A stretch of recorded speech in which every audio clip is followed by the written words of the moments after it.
Hi, Tom Lydon here in Chicago at the Morningstar ETF Conference, and I'm here with Natalie Zaradnik from PIMCO, John West from Research Affiliates. Great to see you folks.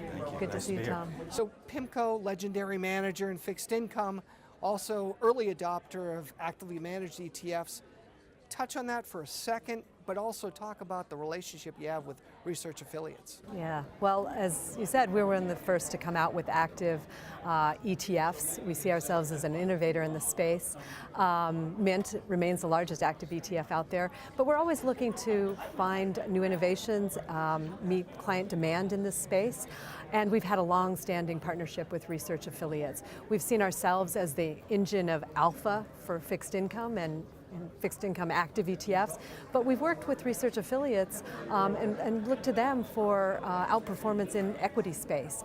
We've done several strategies outside of ETFs, and now we're moving into coming out with a RAFI dynamic multi-factor ETF. Yeah, so talk a little bit about the strategy there, because again, Research Affiliates has been at ETFs for a while as well. Sure, so we're really excited about the RAFI multi-factor suite of products that we're partnering with PIMCO. It's really a culmination of 5 years where we've been asking really hard questions about factors. What's the economic rationale? Why should they outperform in the future? After all, a backtest doesn't produce any client benefit.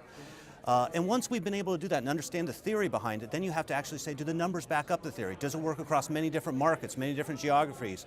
And then once you finally get that and you identify the 4 factors, by the way, Tom, there's not 500, there's 4. Okay.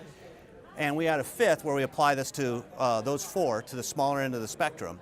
And then we have to figure out what's the right way to do it, because another thing backtests don't have is transaction costs. What's the best possible way we can design a product to minimize the frictions of real world trading? Yeah. And then once we've done that, the last thing we want to do is recognizing that these factors can go through periods of popularity where they become very expensive. It might be priced to give you very low returns moving forward. How do we dynamically weight between these 5 different sleeves? And at the end of the day, what we've come up with is something we're really proud of. We think it's going to result in a smoother path to outperformance, and very importantly, we're partnering with our long-term affiliate PIMCO to bring these to market. Yeah, absolutely. And right now, we don't think about all the value of the factors while the market's going up.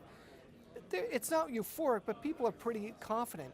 I know you had factor strategies in place back pre-financial crisis, where there was a lot of expensive stocks and financials and technologies that you underweighted and overweighted utilities and other areas, and then after the crash, went in bottom up cheap. That's kind of what this factor strategy does, is that right? Well, exactly. What you're really describing is the fundamental index, which we think is a pioneer smart beta strategy, and you anchor on company fundamentals. And so all of the factors we're talking about, you were really using that same basic framework of fundamental index, but then applying it to low volatility, momentum, quality, and so forth. Yeah, absolutely. So, again, just launched this week. Congratulations. What are the ticker symbols, Natalie? So we have a domestic equity, which is MFUS. We have international XUS, which is MFDX. And then we have emerging markets, which is MFEM. Excellent. Well, congratulations. I look forward to talking with you both soon. Thank you. Good. Thanks, Tom.